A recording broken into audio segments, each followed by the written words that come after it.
Euh, donc cette forme nouvelle, elle est en 3 chapitres. Le premier chapitre cette année sur les effets spéciaux visuels, c'est, comme je vous disais, l'autre côté du décor, l'envers du décor. Enfin surtout, on va retourner le iceberg pour s'apercevoir, bien sûr, de la fabrication, bien sûr, comment ça se passe en tournage, mais ça, je le ferai plus l'année prochaine. Bien sûr, la fabrication, comment ça se passe quand on est devant nos écrans en ordinateur pour fabriquer ces images qui sont fausses, virtuelles, fausses mais vraisemblables. Ça sera encore dans 2 ans. Cette année, ça va être le côté préparatoire. C'est-à-dire, qu'est-ce que ce dossier, comment on arrive le jour du tournage et on sait ce qu'on fait. Voilà. Pour ça, bien sûr, je ne suis pas seul. J'ai plusieurs outils avec moi. D'abord, vous verrez un film, pas trop long, je vous jure, de présentation, toujours d'actualité sur les films, téléfilms et séries de ces derniers mois. Et j'ai 3 invités. Alors, vous allez voir, j'ai un invité virtuel et j'en ai 2 bien solidement campés sur cette scène. Alors, Jan Ulvig, production designer. Alors ça, je le dis avec le bon accent, c'est mieux.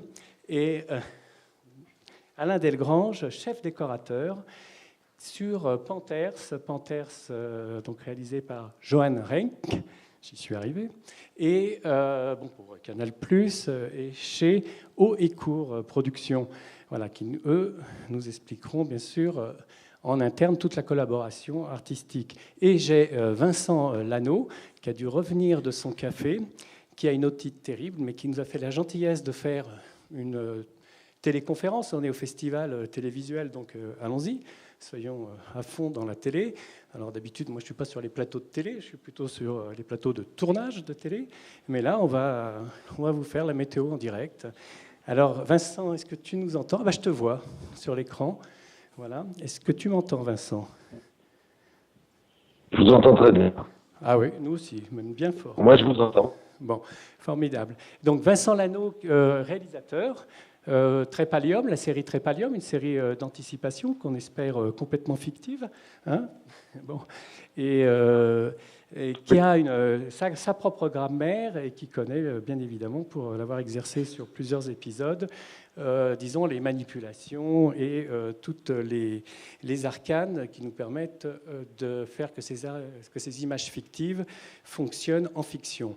Bien, eh bien, écoutez, sans plus attendre, le petit film qui va nous permettre, après, d'être, disons, explicatif, didactique, et puis j'espère vous faire passer un bon moment. Alors, maintenant, il me faut la technique. Merci. Et je fais semblant d'appuyer, moi. Oui. Mais on ne mettra que ça à l'image.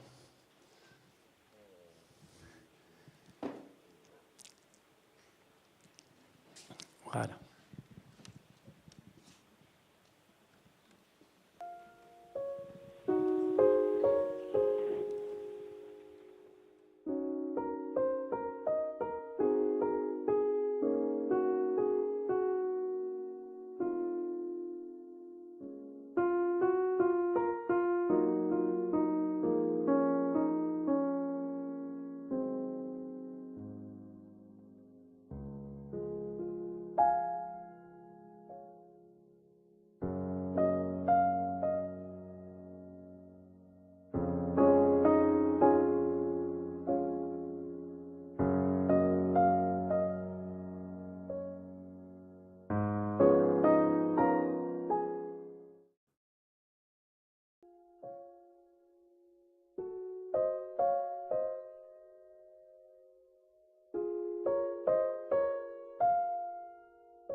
If the Panthers are back, then I need my diamond specialist to be capable of tracking them.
Touche-moi encore une fois, je te jure. Touche-moi juste encore une fois, je te jure, tu vas regretter, Khalil. Tu peux pas t'empêcher de jouer au grand frère, hein? Les choses ont changé. Les choses ont changé, Khalil.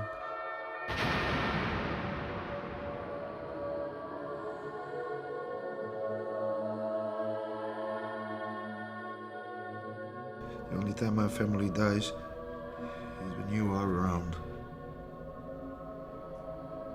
It's like you are some angel of death.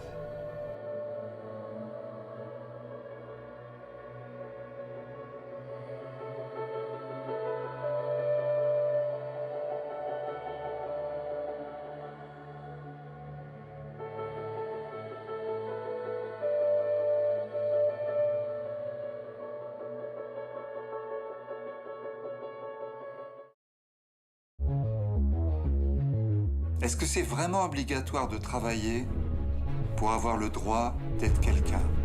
10 000 inactifs vont être sélectionnés pour aller travailler en ville. Désormais, nous voulons à nouveau vous considérer comme des citoyens à part entière. Ce sont des jours difficiles qui se préparent. Il faut que ça marche.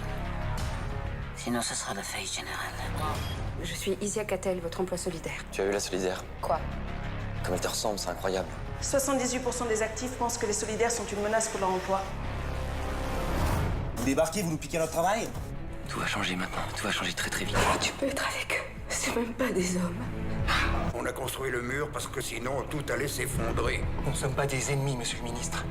Nous sommes les deux parties d'une même chose, d'un même visage avec un mur au milieu, et qui doit se réconcilier avec lui-même pour pouvoir se regarder dans un miroir sans détourner les yeux.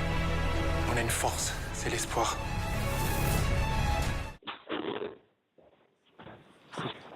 Un petit souci technique. Bon, donc vous avez vu ces 10 minutes sur ces 4 séries et téléfilms, tous très différents. Je tiens tout de suite à remercier la société Trimaran Digital Effect qui a fait les effets sur le premier et qui surtout nous a fait cette bande avant-après, où déjà on dévoile bien évidemment, on va dire, nos batteries et une partie des savoir-faire. Ensuite, donc, c'est les mystères de la Tour Eiffel, Léa Fraser, chez France 2, et produit par Tali. Et donc là, c'est un travail complet. Après, vous avez les Panthers. Et vous avez vu la bande-annonce, et on ne vous en montre pas plus parce qu'on les a là, les Panthers. Donc, ça sera à eux de nous montrer comment ils développent la mise en place des effets spéciaux quand il y en a. Et puis après, The Transporter, où là, effectivement, c'est appliqué aux cascades. C'est encore quelque chose de très différent. Si on doit en parler, comme c'est moi qui avais fait la scénographie des effets spéciaux, on pourra en parler. Et puis, pareil pour Trépalium, puisqu'on a été chronologiquement, vous avez vu, du 19e au futur. Là, nous avons Vincent virtuel, que je ne vois pas sur l'écran, mon Vincent. Alors, Julien, est-ce que tu pourrais nous... Ah, ça y est, bravo. Voilà, alors c'est formidable. Merci. Et donc, comme je parle de chronologie, La chronologie, bon, ça va être le thème un peu de ce débat, et c'est la préparation, c'est-à-dire, bon, avant, bien sûr, il y a le financement et l'écriture, mais tout de suite, dès qu'on arrive dans la réalité des choses, on est sur la préparation. Et moi, Vincent, bon, j'attaque avec toi, je cherche à savoir quelle est ta grammaire et comment, avec tes collaborateurs, en préparation, tu mets en route... J'allais dire tout le dossier, parce que là, dans un film comme celui-là, effectivement, on est en large spectre, j'imagine. Mais vous m'entendez? Oui, on te voit, on t'entend. Comme vous l'avez vu, il y a plusieurs méthodes. Donc c'est vrai qu'il y a une méthode qui consiste à tout reconstruire. Nous, on était partis dans... surtout, dans un premier temps, un gros travail de repérage, c'est-à-dire un gros travail de visite de lieux pour essayer de trouver les bons décors.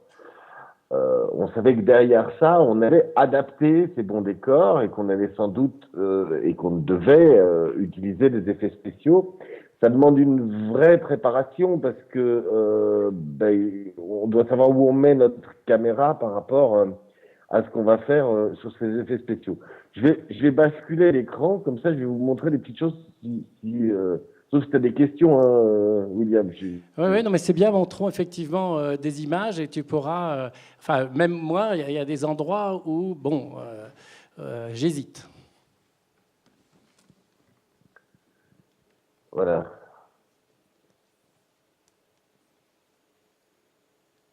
Est-ce que vous recevez le partage d'écran ? Ça vient, ça y est. Alors, là, on se voit nous-mêmes, c'est la mise en abîme télévisuelle. Voilà. Et donc, tu vas reprendre la bande-annonce et comme ça, on va pouvoir pas à pas regarder, parce que sur la bande-annonce, il y a déjà quand même pas mal de phénomènes. Oui, je voulais vous montrer dans un premier temps cette image. Je ne sais pas si vous la voyez. Donc, cette image, c'est l'image d'un appartement. Donc, on a repéré l'appartement. C'est l'appartement de la première ministre. Je ne sais pas si vous voyez au fond, ça domine la ville. Et on voit même le mur là au fond. Et donc, tout ça, évidemment, l'appartement est complètement vrai. Mais on fait ça à la base. Voilà, donc on n'est pas du tout dans un appartement dans les hauteurs, on est dans l'Ardin, et dans le jardin, on a mis un mur bleu derrière. Oui, évidemment, il y a une différence. On a remplacé par cette ville à l'infini. Alors pourquoi le mur bleu ne monte pas jusqu'au-dessus? Parce que le mur bleu, il est important pour tourner après dans les effets spéciaux, juste uniquement les personnages. D'accord. Donc là, en fin de compte, pendant cette période de travail, tu es sur une collection de repérages par rapport, bien sûr, à l'écriture du scénario. Et après, on dirait que c'est pratiquement un travail de graphiste pour le reste. Quand j'entends de graphiste, c'est-à-dire qu'il faut quand même amener quelque chose à la post-production. Alors, on a travaillé avec le décorateur et un architecte pour tout ce qui va être après la construction de la ville, les inspirations et tout ça. Comme je vous le dis, on avait fait vraiment des gros repérages, donc on avait trouvé des lieux en amont et des lieux pour tourner assez importants. Je reviens sur la bande-annonce. Je vais vous emmener dans... Alors, par exemple, ce mur ici, si vous regardez le mur, là, en fait, par exemple, c'est un lieu existant, sauf que le mur qui est là-haut est ajouté, ainsi que l'écran. Mais l'endroit est un endroit qu'on a trouvé, que les décorateurs, que les repéreurs ont trouvé, pas loin de Paris, à Senlis. Et le mur qu'on a construit en vrai, il ressemblait à ça. Ah oui, c'est beaucoup plus modeste, effectivement, et l'emphase est donnée après en post-production. Mais il y a ce qu'on appellerait une amorce. Donc, quoi. Elle est augmentée après en post-production. Pareil pour mais le bâtiment qui est là existait, donc. Nous, on a juste mis un écran bleu.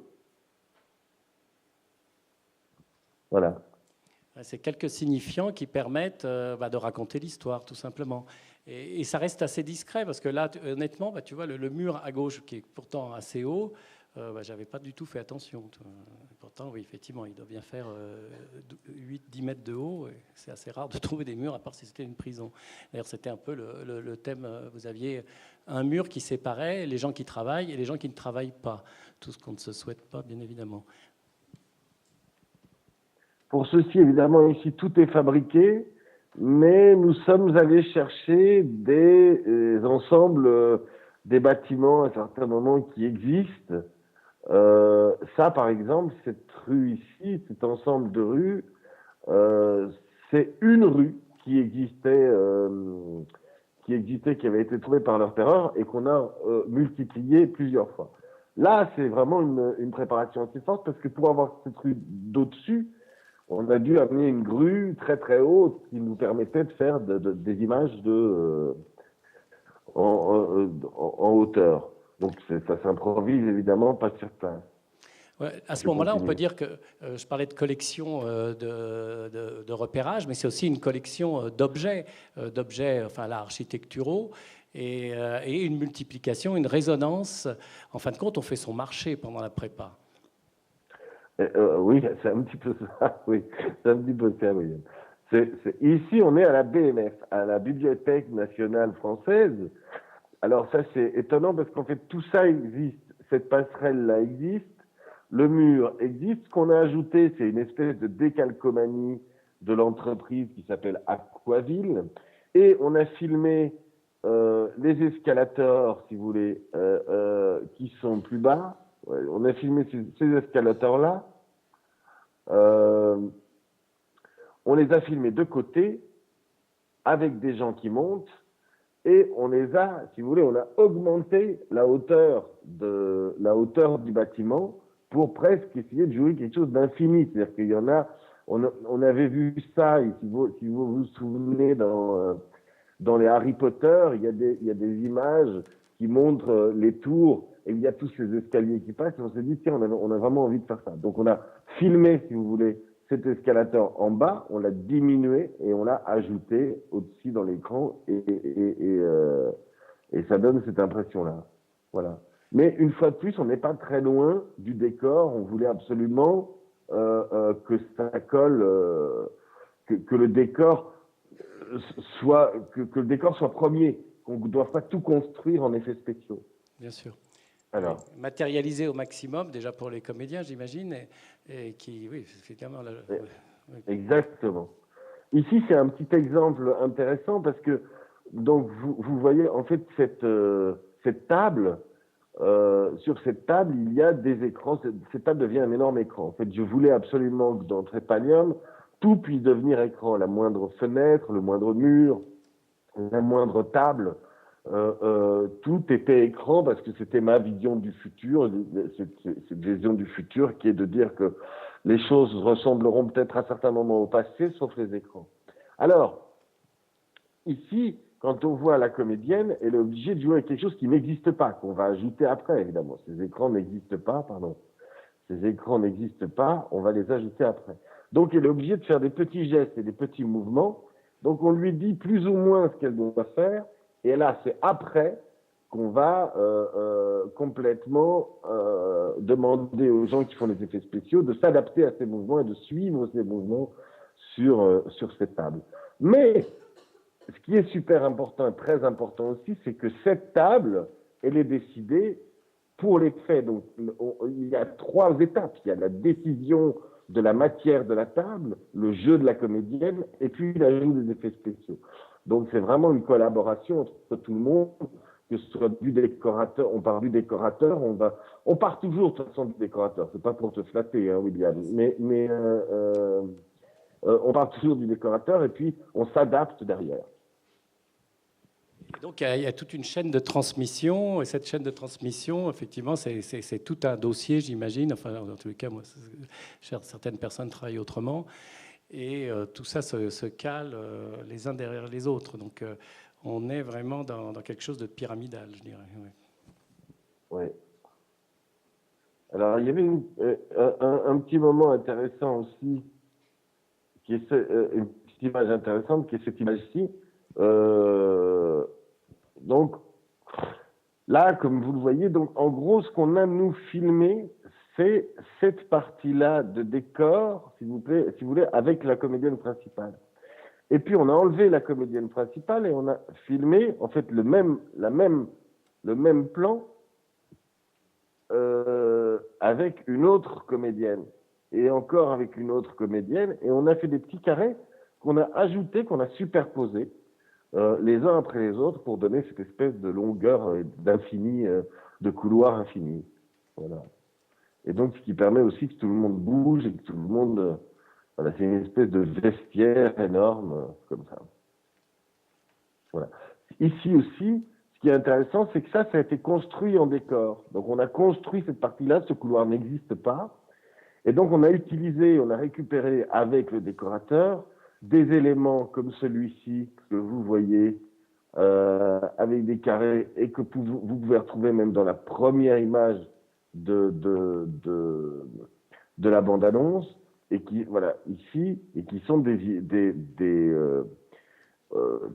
espèces de reliefs en béton qu'on avait trouvés dans un endroit qui s'appelle le Centre national de la danse à Paris. Et ce Centre national de la danse, on y a tourné beaucoup de petites scènes, et du coup, on a fait construire des murs qui ressemblaient à ces murs-là pour les amener à chaque fois dans chaque décor. Ici, la petite anecdote, c'est que le jour où on a tourné ça, il faisait très très froid et on n'avait que 4 figurants. Donc on les a tous fait marcher, on leur a fait faire des allers-retours et on les a transformés après en les rendant plus grands, plus petits, et ça pour qu'ils se ressemblent pas trop et pour qu'on voit pas trop que c'est les mêmes. Voilà. Et puis évidemment ici le bâtiment, c'était normalement le bâtiment de la BNF qu'on a transformé par le fameux bâtiment d'Aquaville qui est celui-ci. Donc des recherches d'architecture très forcées qui correspondaient au thème du film. Le travail sur l'architecture était énorme parce que comme on voulait vraiment que Trépalium soit, donc il y a 2 parties. Trépalium, l'histoire c'est qu'il y a donc il y a une ville qui est entourée par un mur dans lequel il y a les actifs et à l'extérieur on met les chômeurs, ce qu'on appelle la zone.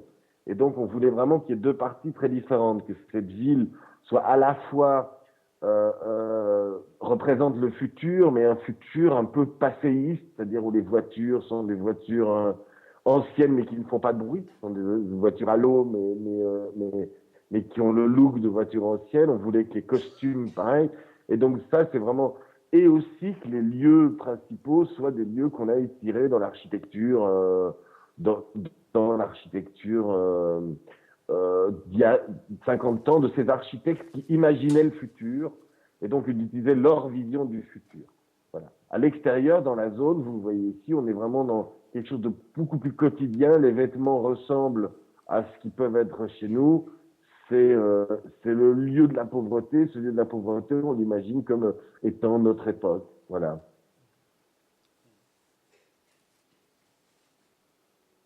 Voilà. Formidable. Dans un fort contraste, toute une ligne artistique définie, bien sûr, en suivant l'écriture. Et puis, quand on voit le cinéma, disons, plus traditionnel, je parle même de Méliès, on parle de la magie. Et là, c'est une autre magie qui s'opère, mais grâce à la technologie. Mais on est dans les mêmes fondamentaux. J'ai l'impression, quand je t'écoute, que voilà, nos pères qui fabriquaient tout ça avec plus d'huile de coude et moins de pixels, on va dire. Ben oui, complètement. Mais c'est vraiment ça. Cette partie, pour ça que je reviens sur cette partie du mur, c'est que vous voyez que le travail, autant des accessoires, des voitures, on voit quelqu'un qui travaille pas beaucoup. Mais c'est parce que c'était sans doute la pause du midi, hein. C'est pas parce qu'on travaillait pas sur le tournage. Et vous voyez voilà, évidemment, on a amené des éléments comme ces voitures, ces armées, puis il y avait aussi beaucoup de figurants, et puis aussi ce mur qu'on savait étendre. Mais donc quand même, la construction de ce mur, c'était pas rien, de cette guérite là ici, et alors il y avait aussi ces tentes que vous verrez si vous voyez la série. Et je vous le rappelle pas jeudi prochain, Oui, commence jeudi prochain, c'est-à-dire le 11 février, que je vous encourage évidemment à regarder. Ouais, sur Arte. Bien. Écoute, effectivement, on a bien fait de montrer que la bande-annonce, parce que tes explications nous révèlent tout un... Moi, j'appelle ça une grammaire scénographique. Et donc, c'était mon intention d'arriver à bien pointer cette collaboration artistique pendant la préparation, où toutes les idées se mettent en place en suivant le capitaine, c'est-à-dire le réalisateur. Bon, bah, écoute... Pour information, oui. William, pour information, on a quand même cherché, on a visité, je pense, plus de 300 lieux pour tout le tournage. On a fait un repérage qui a duré 2 ou 3 mois, où on circulait dans Paris et en banlieue et un petit peu dans les alentours, pour essayer de trouver à chaque fois notre bonheur Et alors, dans ces lieux dans lesquels on allait, parfois on tombait bêtement sur un interrupteur qui nous racontait, c'était l'image qu'on avait du futur. Et donc tous ces détails ont été intégrés après par la décoration au lieu qu'on choisissait. Oui, puisque c'est un film d'anticipation, donc effectivement, qui prenait ses racines dans notre quotidien. Et là, le copier-coller artistique, est tout à fait positif, fonctionne complètement. C'est-à-dire qu'on est dans une construction d'accumulation d'informations artistiques, graphiques. Et en ça, j'ai l'impression que c'est un outil qui même pas qui est indispensable aujourd'hui, mais quand je vois la facilité avec laquelle tu t'en es servi, on attend encore d'autres cas de figure, parce que là, c'était un film fantastique. Alors on se dit évidemment, c'est obligatoire, comme dans le film La Tour Eiffel, où l'exposition universelle, c'est fini. Et on va essayer d'aborder dans des films plus quotidiens qu'est-ce qu'aussi les effets spéciaux, puisque moi je dis toujours les effets spéciaux, c'est le cinéma lui-même. Le cinéma est un effet spécial à la base. C'est une technique. Et là, aujourd'hui, on arrive enfin à une double adéquation. On a le cinéma qui fait du rêve, et dans le cinéma lui-même, on a encore une autre partie de rêve, un supplément de rêve. Et enfin bon, je sens que c'est quelque chose que tu vas encore continuer, parce que tu as fait beaucoup de films de genre aussi, et dans tes films de genre, là, tu avais des effets spéciaux plus classiques.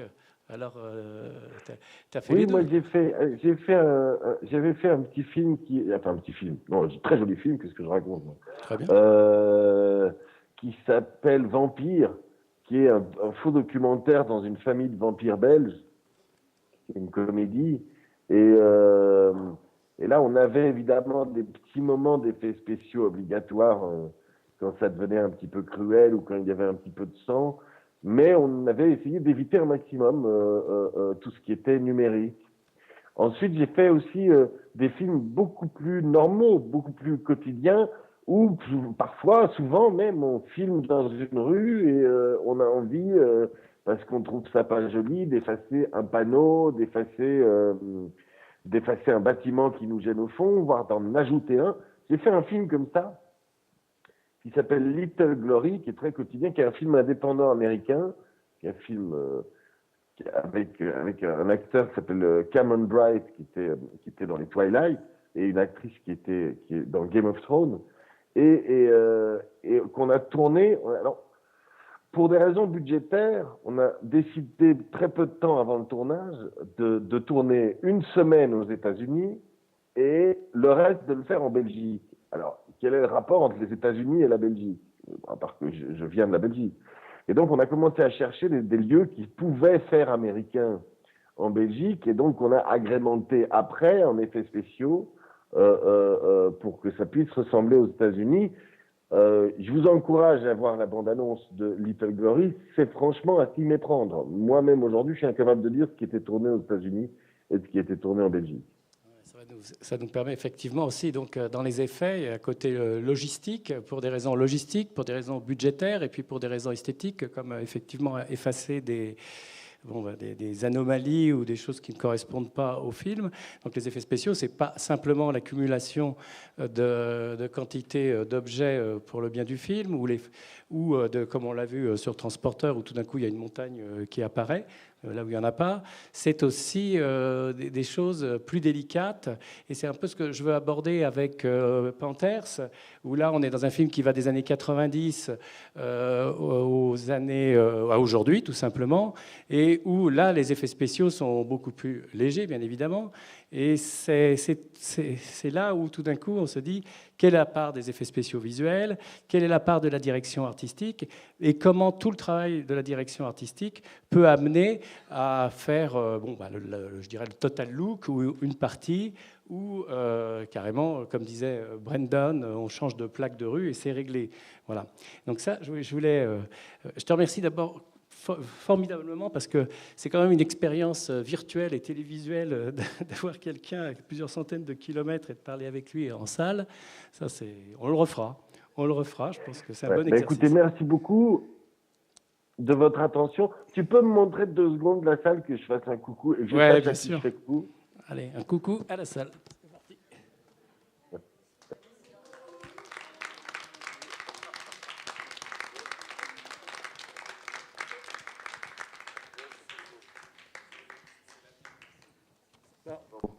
Tu restes avec nous, bien sûr, si tu le désires, et je vais un peu cuisiner. Il faut enlever mon image parce que c'est trop grand là. Si on regarde que moi, c'est pas possible. Oui, on va te réduire. On va réduire Vincent Lano. Il va retourner dans sa boîte magique, dans sa lanterne d'Aladin. Et surtout, on te souhaite un prompt rétablissement. Voilà. Merci beaucoup. J'ai pris énormément de vitamine C. Là, je crois que je vais être en forme encore 1 ou 2 heures et je vais m'effondrer. Écoute, profites-en. Voilà. Donc, moi, pour aborder le côté, je dirais, pas du tout anecdotique, mais qu'on oublie parce qu'on ne le voit pratiquement pas, c'est-à-dire les effets spéciaux. Je disais, le cinéma, c'est un effet spécial visuel en soi-même, comme ça c'est réglé, et on a plein d'effets que je dirais esthétiques, plastiques. Alors là, j'ai 2 spécialistes modernes. Et par rapport à Panthers, eux, ils ont eu une expérience de collaboration artistique qui est souvent plus anglo-saxonne. Et je voulais voir avec Yann comment lui, il met en place, avec son réalisateur, la production, historiquement, comment se passe tout ça. Et même, comme Yann, on a la chance que jamais il vient voir du public. Alors là, je vais y aller à fond, il ne le savait pas. On veut même savoir des choses d'avant Panthers et d'après Panthers. Donc, bonjour.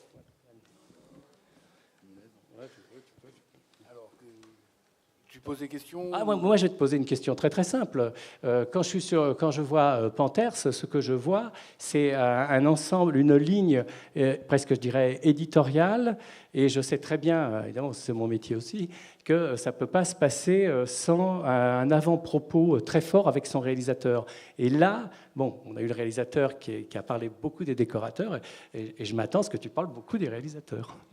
Disons que la façon dont j'ai la chance de travailler, c'est que j'ai commencé à travailler beaucoup avec les Anglais et les Américains, et ils ont une façon de travailler très différente de la nôtre en France. C'est-à-dire que souvent le réalisateur, dès qu'il commence un projet, appelle son production designer pour mettre en place un concept visuel, une idée de comment on va faire, de quoi ça va avoir l'air, vraiment pour parler d'histoire, parce que souvent maintenant, malheureusement, les chefs opérateurs sont moins présents.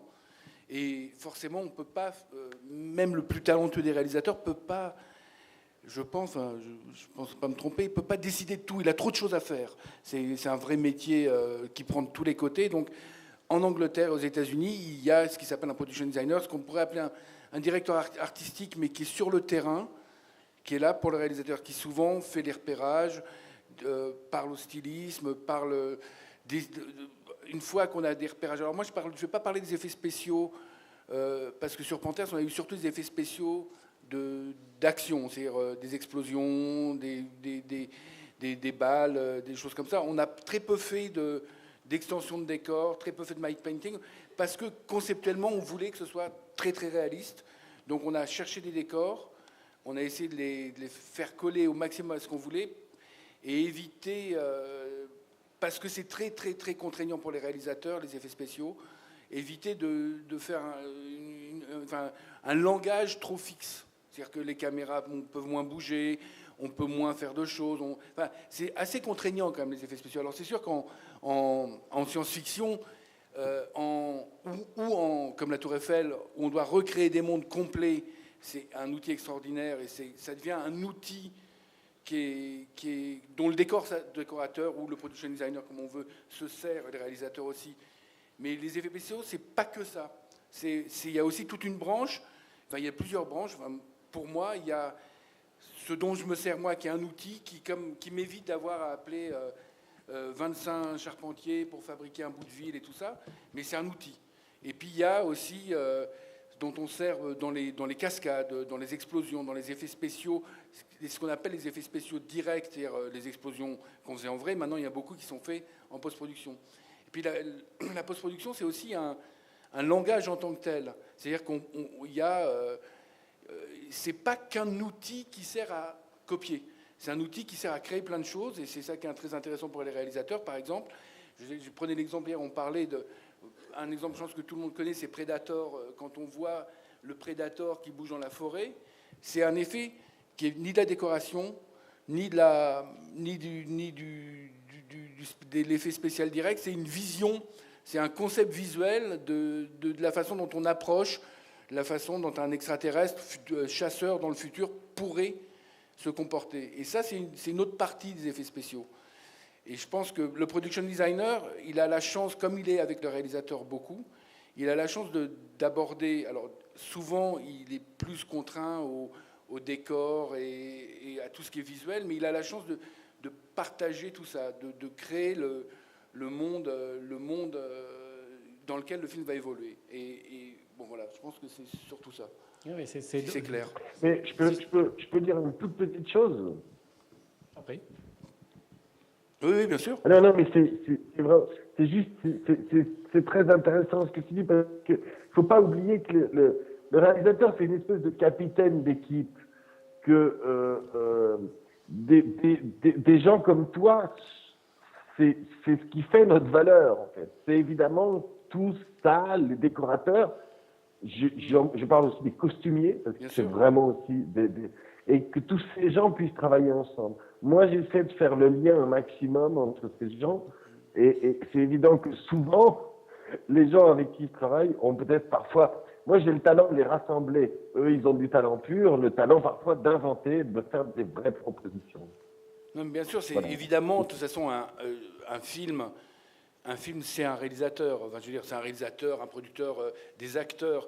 Les techniciens, même s'ils sont très créatifs, ils sont jamais aussi bons que ce que le réalisateur est bon aussi. C'est-à-dire que un bon réalisateur, c'est un réalisateur qui te pousse à te dépasser, qui te pousse à aller chercher plus loin, qui satisfait pas de la première chose, mais qui en même temps sait que c'est un travail d'équipe aussi.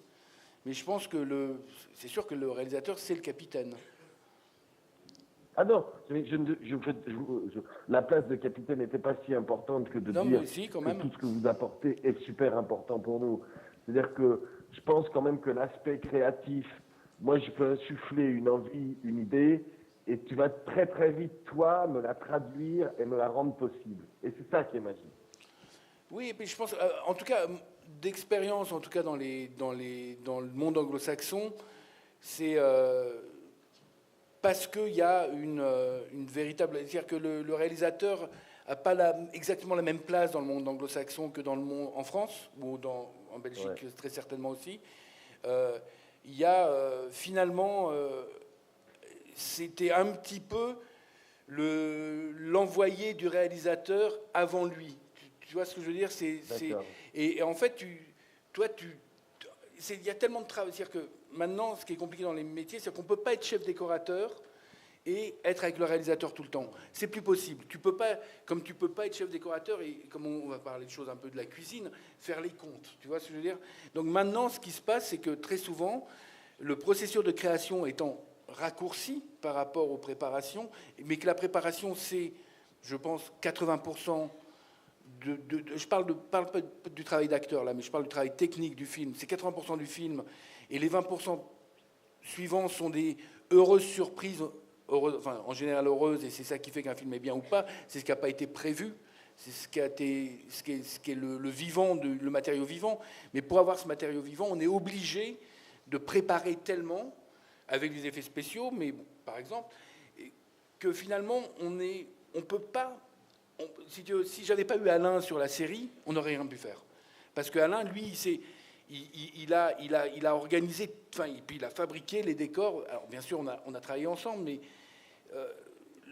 le système, je pense que le système d'avoir quelqu'un qui est plus à la création et au dialogue avec le réalisateur, et quelqu'un qui est sans vouloir, c'est pas du tout pour réduire le rôle, hein, parce que c'est un rôle plus qu'important, qui est là, qui fait les choses et qui les rend réelles, maintenant se déplace un petit peu. C'est-à-dire que je pense que ce système-là, ce qu'il a de bien, c'est qu'il permet d'avoir un dialogue constant, presque constant avec le réalisateur, alors que je le vois très très peu finalement.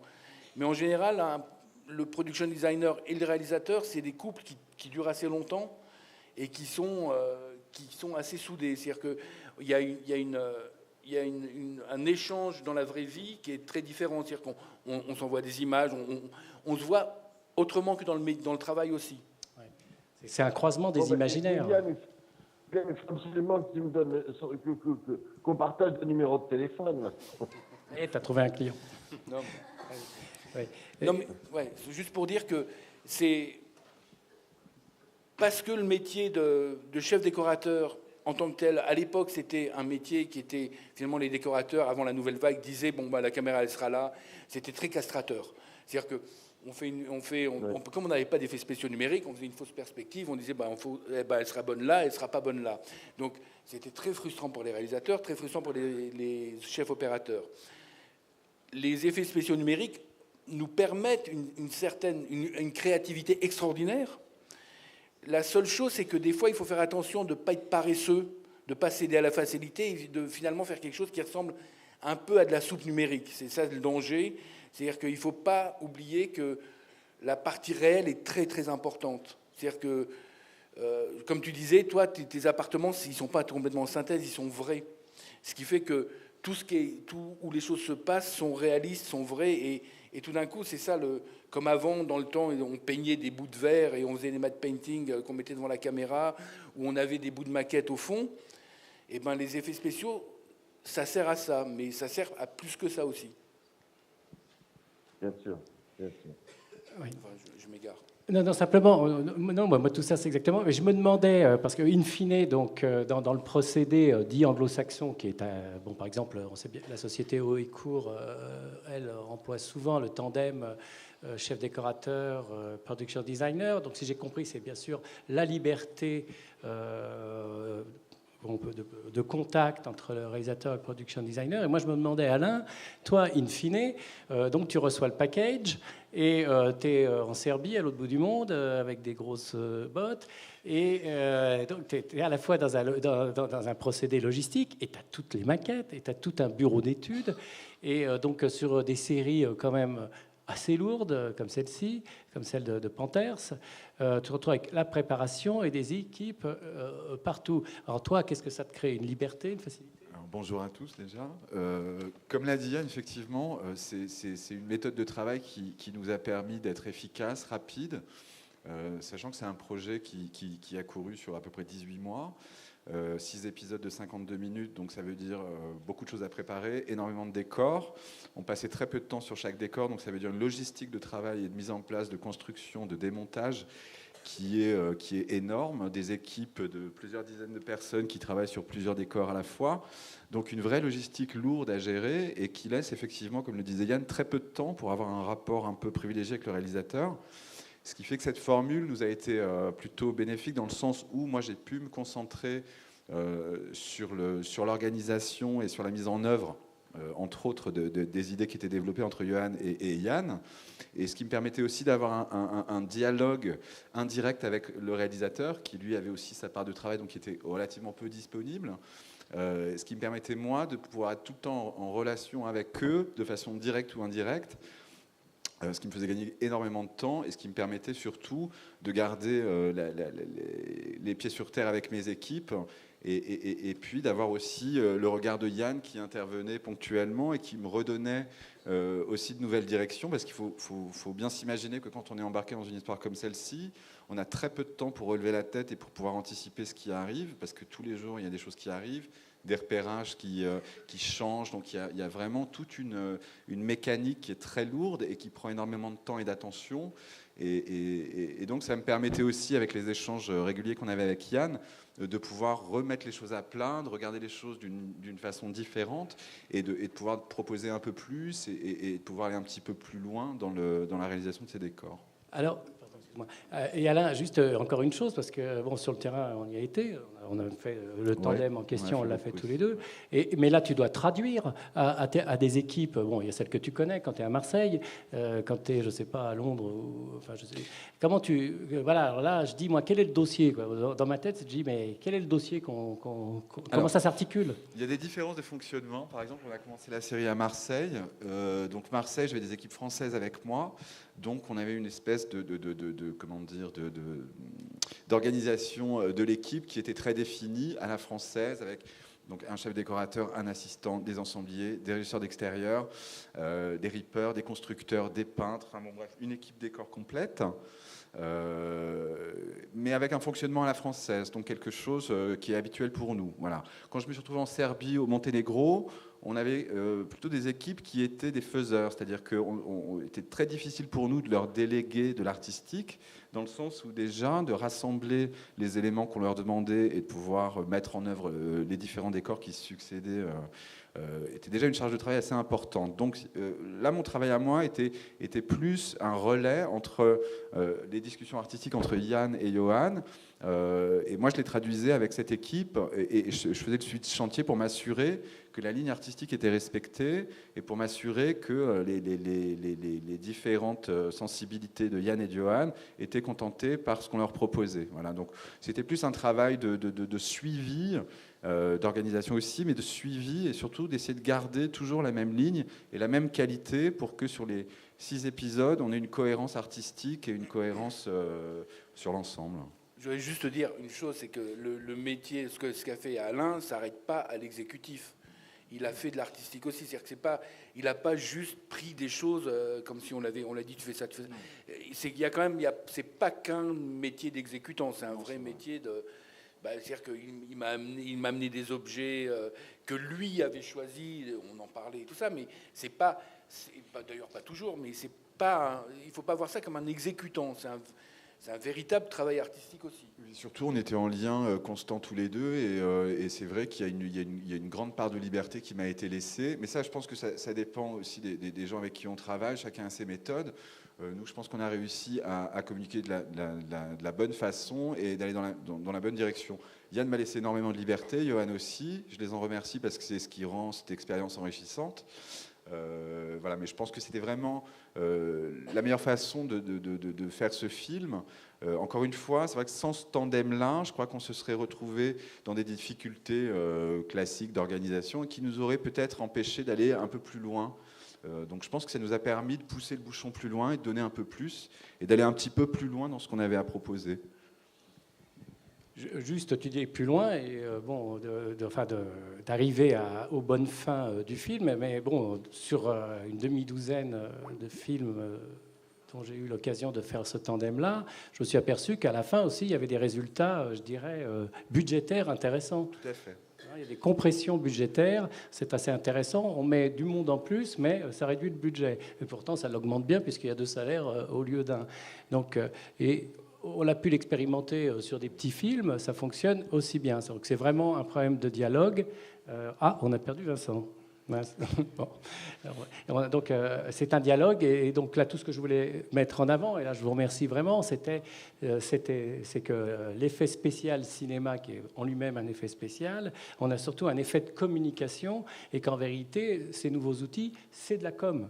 C'est de la com. D'ailleurs, on s'en sert pour chacun pour faire ses cartes de visite, c'est pas pour rien, ou ses papiers en tête. Et on est dans des métiers où aujourd'hui le langage parlé, bon, on a une petite facilité à parler, c'est pas évident, c'est pas notre métier, mais c'est de la communication et j'appelle ça le croisement des imaginaires. Et aujourd'hui, avec des outils quand même complexes, on est bien obligé d'avoir toute une chaîne de travail beaucoup plus développée. Et bon, le prochain entretien qu'on fera l'année prochaine, j'espère que vous serez là et plus nombreux, c'est par rapport au plateau et au chef opérateur. Et je voulais juste qu'on voit un petit peu, qu'on extrapole. Yann, par rapport à la chaîne, alors toi tu étais avec Johan, mais il y a aussi une incidence, il y a un cahier des charges de la chaîne. Et là, est-ce que là aussi, toi, tu as une interaction avec eux? Et après, Alain, toi, ça a été bien sûr avec la production, comment le travail s'articule. Et quelles sont les interactions extérieures, je dirais, avec le chef opérateur pendant le tournage pour toi, par exemple, puisque tu étais tout. Donc toi, les chaînes, est-ce qu'elles interviennent à ce niveau-là? Elles interviennent forcément quelque part. C'est-à-dire que je pense qu'elles interviennent plus en creux qu'en direct. C'est-à-dire que bon, on a parlé. Moi, Johan, ça fait une dizaine d'années qu'on travaille ensemble. On a fait beaucoup de choses. Donc, on se connaît assez bien. Donc, la discussion va assez vite. Et donc, lui avait fait un dossier pour lui, pour présenter. Puis moi, j'ai fait un dossier pour présenter un peu ce qu'on allait faire. Mais c'était en fait très succinct. Très peu explicatif. J'aime bien pas tout montrer. C'est-à-dire que quand on est trop précis, des fois, on enlève une liberté d'action. Et on a eu cette chance d'avoir, qu'ils nous aient laissé cette liberté d'action, c'est-à-dire de nous dire, voilà, on aime... c'est-à-dire qu'une photo, souvent, ce qui est extraordinaire dans une photo, c'est que comme elle ne bouge pas, qu'elle ne parle pas, on peut y projeter plein de choses. Et les bonnes références photos, par exemple, ce que j'ai fait pour présenter le dossier, c'était des références qui projetaient quelque chose, un sentiment, un état d'esprit, quand c'était la guerre, quelque chose de peut-être plus compliqué, parce qu'on ne voulait pas faire, on voulait faire une guerre réaliste, mais pas voyeuriste non plus. Donc voilà, mais je pense qu'on a eu beaucoup de chance pour ça. Alors évidemment, j'étais en train de faire autre chose, mais je vais tout de suite rebondir en disant, alors le chef opérateur qui est quand même actuellement, bon, sa position a changé, on le sait, on est en numérique, on n'est plus en pellicule. Toi, tu l'as vu au quotidien sur le tournage? Oui, tout à fait. Faut savoir quand même, enfin encore une fois, je pense que les méthodes varient en fonction des réalisateurs avec lesquels on travaille. Johan est quelqu'un qui s'intéresse énormément à la lumière, énormément au stylisme, à la déco, et qui a vraiment des envies très claires et qui sait ce qu'il veut clairement. Donc je pense que pour le chef opérateur qui était Laurent Tanguy sur ce projet-là, il y a eu un temps d'adaptation. Bon, la lumière, comme vous le savez, c'est quand même très très important sur un projet, parce que c'est quand même tout est lumière, hein, en film et en... Donc et puis c'est quelque chose qui participe énormément à l'ambiance du film, à la dramaturgie et à tout ça. On a fait énormément de repérage parce qu'on a eu énormément de lieux différents à traiter. Les repérages se sont faits très très vite, donc c'est-à-dire qu'il y a quelque chose qui est important à souligner encore une fois, c'est sur ces projets-là, le temps file très vite, la masse de choses qu'on a à gérer est colossale, donc toutes les choses qui peuvent nous permettre de gagner du temps, que ce soit en termes de communication avec le réalisateur, avec la production, avec tout le monde, on est preneur parce que le temps, c'est ce qui nous manque la plupart du temps. Voilà. Et donc, si vous voulez, c'est quand même, ce sont des méthodes de travail qui sont particulières parce qu'on a beau se dire qu'on a 18 semaines devant nous, il n'en reste pas moins que finalement, pour faire les choses, on a très très très très peu de temps et qu'il faut que tout aille très très vite. Donc, c'est vrai qu'on a des échanges avec le chef opérateur, avec le réalisateur, avec tout le monde. Mais ce sont des échanges qui se font à des moments donnés, précis. Et c'est pour ça qu'effectivement, travailler à deux, ça a été une vraie aubaine parce que cette communication, elle a pu se faire sans être gourmande en temps et elle a pu se faire de la façon la plus simple qui soit et la plus efficace possible. Alors, le temps imparti, justement. Est-ce qu'il y aurait quelques questions dans la salle, par exemple? Non? Vous êtes satisfait? C'est formidable. Bah, écoutez, je crois que c'est pratiquement la fin de la séance. On vous remercie en tous les cas. On espère que... Ah, il y a une question. Si, il y a une question. Ouais. Voilà.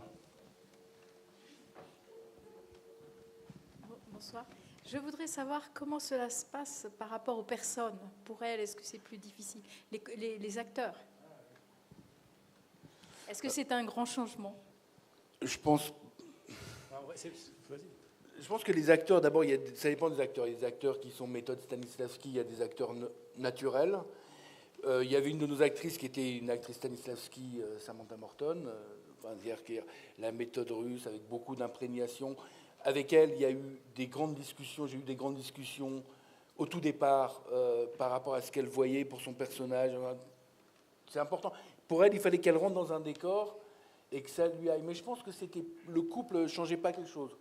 Je pense qu'ils ne s'en sont pas rendus compte. Je pense qu'ils savent que en fait, nous, on a assez peu d'interactions avec eux, ni Alain ni moi, parce que et c'est tant mieux d'ailleurs, parce qu'on ne rentre pas dans une histoire avec eux, qui devient un peu compliqué en général. Donc ils aiment ce qu'on fait, ils n'aiment pas, ils nous le disent, mais je pense que le fait qu'il y ait un tandem ne change absolument rien, parce qu'ils y sont habitués de toute façon. Très bien. Et Vincent, tu es encore avec nous, non? Tu nous entends?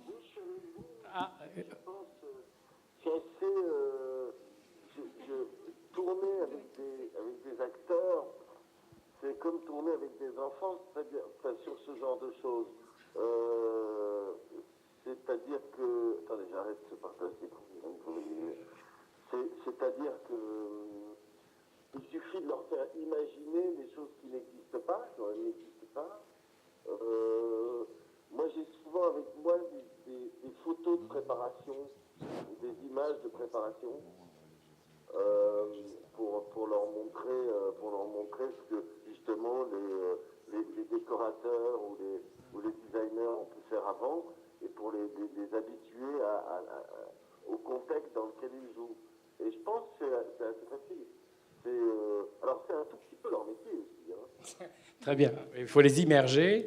Et après, bien sûr, de toute façon, on va dire ils n'ont plus trop le choix aujourd'hui. Mais écoute, Vincent, Justement, l'approche des anglo-saxons et l'approche des Français est assez différente, même aussi pour les Américains, pour les acteurs. On tournait avec Louis Azabal, qui a fait les deux, qui a tourné et aux États-Unis ou en Angleterre, et qui a tourné en France. Souvent, là-bas, on leur demande de s'adapter, et ils ont des gens qui les aident à s'adapter.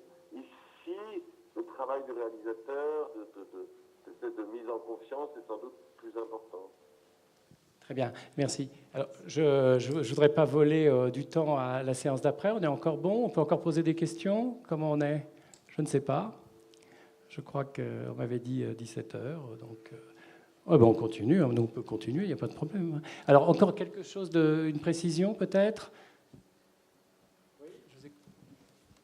Là-bas au milieu.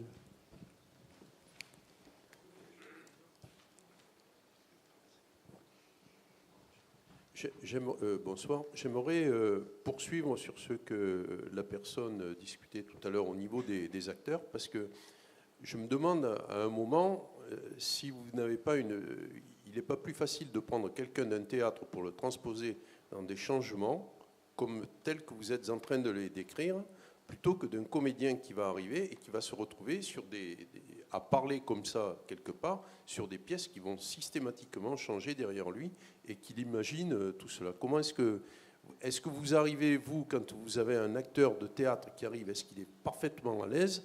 Et inversement, qu'est-ce qui peut se passer? Vincent, je vais intervenir parce que moi je suis scénographe à la base et donc j'ai 15 ans de théâtre derrière moi. Et ça je trouve très intéressant parce que ce qui est génial en théâtre, c'est qu'avec une chaise, on dit que c'est un trône et c'est réglé. Pourtant, c'est qu'une pauvre petite chaise. Malheureusement, au cinéma, on ne peut pas disons, être aussi abstrait et intellectualisé autant. Donc c'est pour ça que toutes ces technologies se sont mises en place. Et on est bien obligé de figurer soit mentalement pour le comédien ce que va être le décor derrière, soit visuellement. On emploie souvent des mixettes. Alors la mixette, c'est très simple. Hein. C'est un écran sur lequel on mélange la maquette, par exemple, de l'image qu'on va faire dans un futur proche, en post-production, et le plateau. Et comme ça, le comédien peut quand même aller jeter un coup d'œil et se placer. Ça, c'est important. Mais surtout, je pense qu'il y a un travail mental chez l'acteur de théâtre qui est un travail, même si derrière c'est un fond noir, ok, c'est une forêt, c'est intégré. Et là, bon, Vincent, tu me diras si tu es OK avec moi. Je pense que pour les comédiens, enfin les acteurs, parce que là, ce que vous mettez, c'est l'accent sur comédiens et acteurs. Donc les comédiens de théâtre, évidemment, ils ont ça, puisqu'ils symbolisent. Et on va dire les acteurs, eux, cinéma, aujourd'hui, n'ont pas le choix. C'est leur métier, bien sûr. Juste un autre détail par rapport à ça, c'est qu'au théâtre, il y a un phénomène formidable. C'est que, bon, moi, je fais de la scéno, mais je fais de la scéno de danse, par exemple. Et en scéno de danse, bon, bah, on se demande bien ce que fait le décorateur. Et il va faire, on va dire, des passages obligés. On va faire très peu de choses. Ça va être symbolique et abstrait. Et quand est-ce qu'on détermine tout ce travail de scénographie, c'est-à-dire on va dire d'implication de mouvement de corps sur une scène comme celle-ci, eh bien, c'est quand se construit la lumière et quand se construit le jeu d'acteurs. Et nous, scénographes, que ce soit en publicité, en long métrage, en cinéma, en série, la chance qu'on a, que n'ont pas, enfin, en théâtre, la chance qu'on a, c'est qu'on voit les répétitions. Alors, quand vous êtes production designer, chef décorateur ou tout simplement scénographe, vous voyez la vie se matérialiser du jeu d'acteur, et c'est le réalisateur, bien sûr, qui mène ça. Et ça vous permet, vous, de faire c'est un jeu de Marelle, tout d'un coup, de mettre les bons éléments, disons, physiques. Et ça, c'est un peu ce qui manque en cinéma, puisque les répétitions, il peut y en avoir, mais on n'en a pas. Au théâtre, la force, c'est encore la préparation, c'est avant d'être sur le stage, sur la scène. Vincent, qu'est-ce que tu penses de ma petite diatribe ? Oui, je ne sais pas si les acteurs de théâtre sont plus... je pense que les acteurs sont des acteurs, surtout que la plupart des acteurs peuvent faire du théâtre et du cinéma. Je voulais juste dire une petite chose, par exemple, sur les Star Wars. Il y a quand même deux approches. Il y avait l'approche de Lucas, qui était très fond vert et très reconstruction. Et puis là, on voit l'approche du J.J. Abrams dans le dernier Star Wars, qui, comme il l'a fait dans les Star Trek, a besoin ou aime utiliser la matière réelle de la construction de décors. Ou pour Star Trek, par exemple, ils avaient construit l'intérieur de l'Enterprise dans une brasserie. Donc pour que la base de la construction soit réelle. Moi, je pense personnellement que ça peut avoir un impact sur le jeu d'acteur. Je pense qu'il y a quand même pas mal d'acteurs qui nous disent qu'ils s'ennuient quand ils travaillent que dans un univers vert. Voilà. Alors, qu'est-ce que vous en pensez, vous ?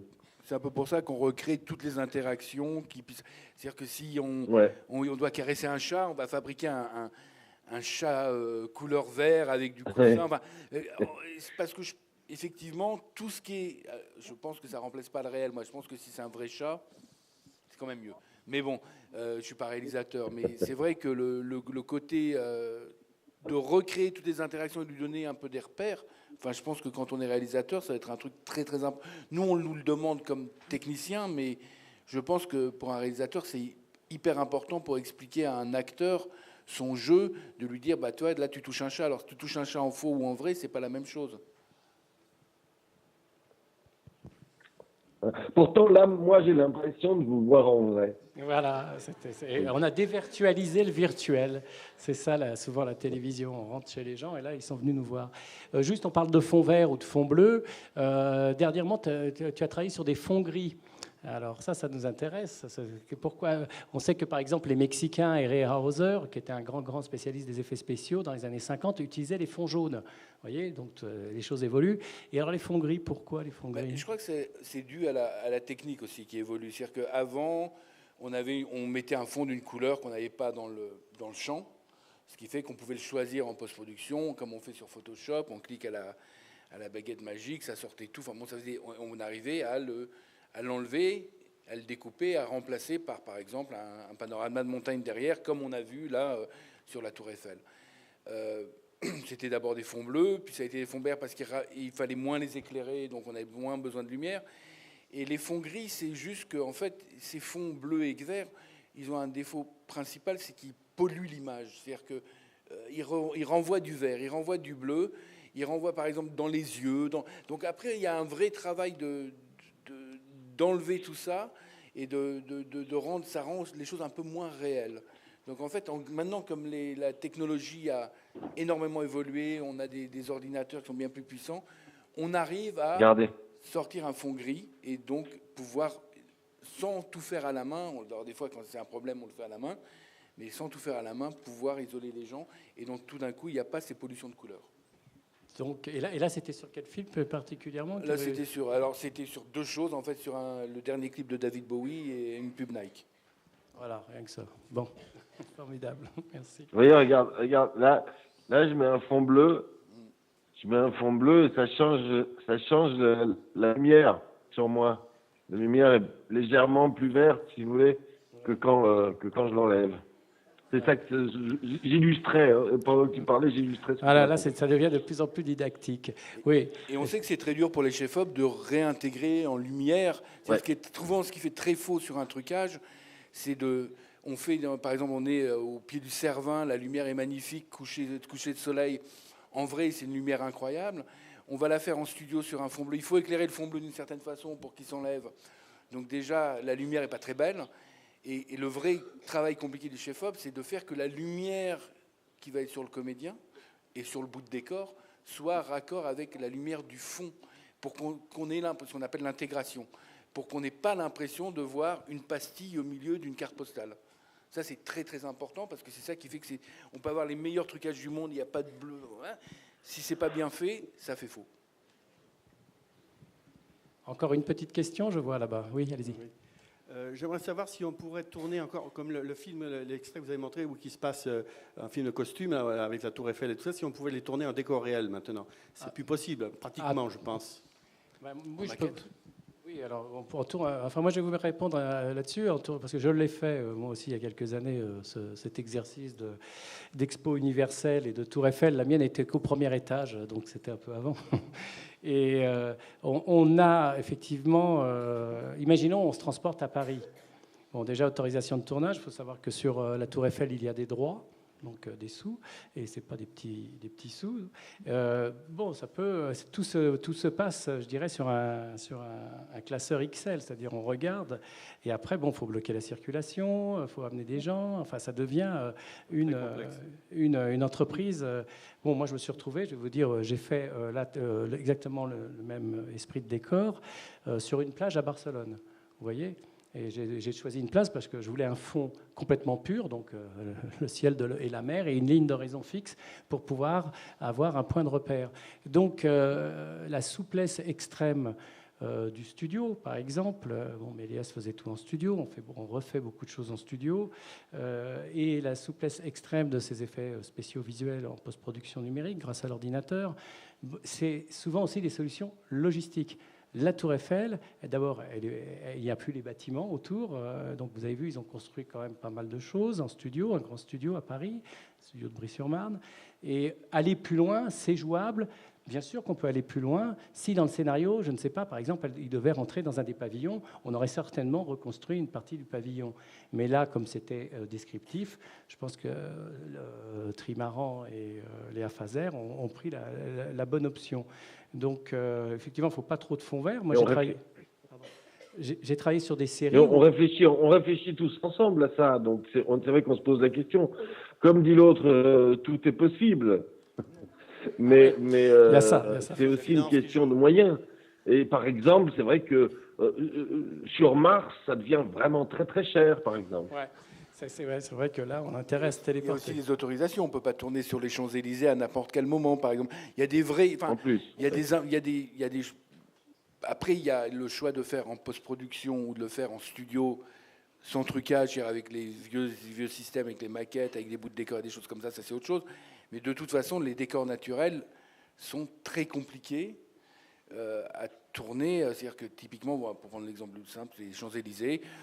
On ne peut pas tourner sur les Champs-Élysées. On ne peut pas tourner sur les Champs-Élysées parce qu'on ne peut pas couper. Ou alors, il faut connaître le président de la République. Un dimanche matin, à 6 h du matin, peut-être vous pourrez tourner sur les Champs-Élysées. C'est la seule façon. Donc, si vous tournez sur les Champs-Élysées, il faut les tricher. C'est un peu ça. Hein. Oui, bien sûr. C'est toute une chaîne de fabrication. On a un métier qui peut être assez complexe. On l'a vu ces derniers temps sur Paris, avec les mesures qui ont été obligées. Tous les films d'action, je veux dire qu'en ce moment, on ne les fait pas.